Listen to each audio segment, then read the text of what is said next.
Halo traders, berjumpa lagi di channel Happy Trading. Kali ini saya akan membahas mengenai psikologi trading. Ini terkait yang sering menjadi pertanyaan kita para trader. Kenapa sih kita sering loss saat trading atau bahkan sampai margin call gitu ya? Ya, kemungkinan besar ini adalah mengenai psikologi. Dalam psikologi trading ada 4 hal yang perlu kita perhatikan. Yang pertama yaitu locus of control. Ya, itu mengenai fokus diri.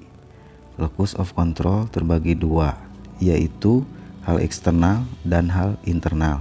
Hal eksternal atau external locus adalah hal yang tidak bisa kita para retail trader kendalikan. Contohnya seperti resesi ekonomi, kebijakan The Fed, news, dan juga pergerakan market. Yang kedua adalah hal internal atau internal locus. Ini adalah sesuatu yang bisa kita kendalikan. Contohnya pikiran, akal kita, dan tindakan kita. Nah, di locus of control ini yang kita fokuskan adalah internal locus, atau kita hanya fokus pada yang bisa kita kendalikan.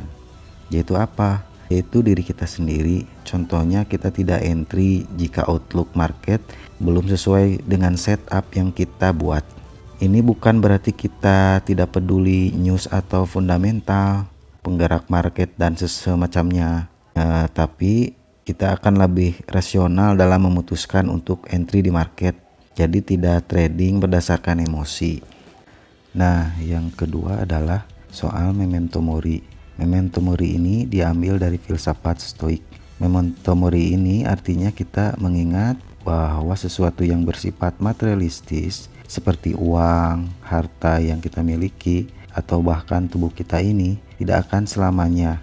Memento mori ini mengajarkan kita untuk ikhlas. Jadi sebelum kita trading, kita sudah siap dengan resiko kehilangan uang kita. Tentunya dengan resiko yang bisa kita toleransi. Contohnya kita melakukan atau men-set stop loss ketika kita melakukan trading. Yang ketiga adalah mindfulness atau sadar penuh. Contohnya barusan kita habis cut loss atau stop loss, kita kena gitu. Lalu tiba-tiba kesal dan pingin balas dendam, maksain gitu ya, maksain masuk market.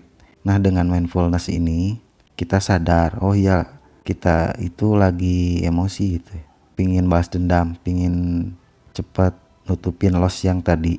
Dengan mindfulness ini kita sadar bahwa kita lagi emosi. Oh ya udah, berarti kita terima aja emosi itu, kita sadari bahwa itu cuma emosi.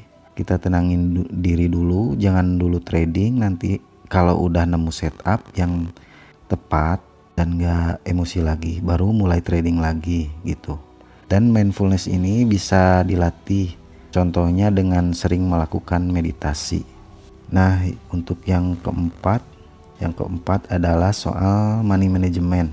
Ini soal risk reward ratio. Saran saya gunakan risk reward ratio yang bagus.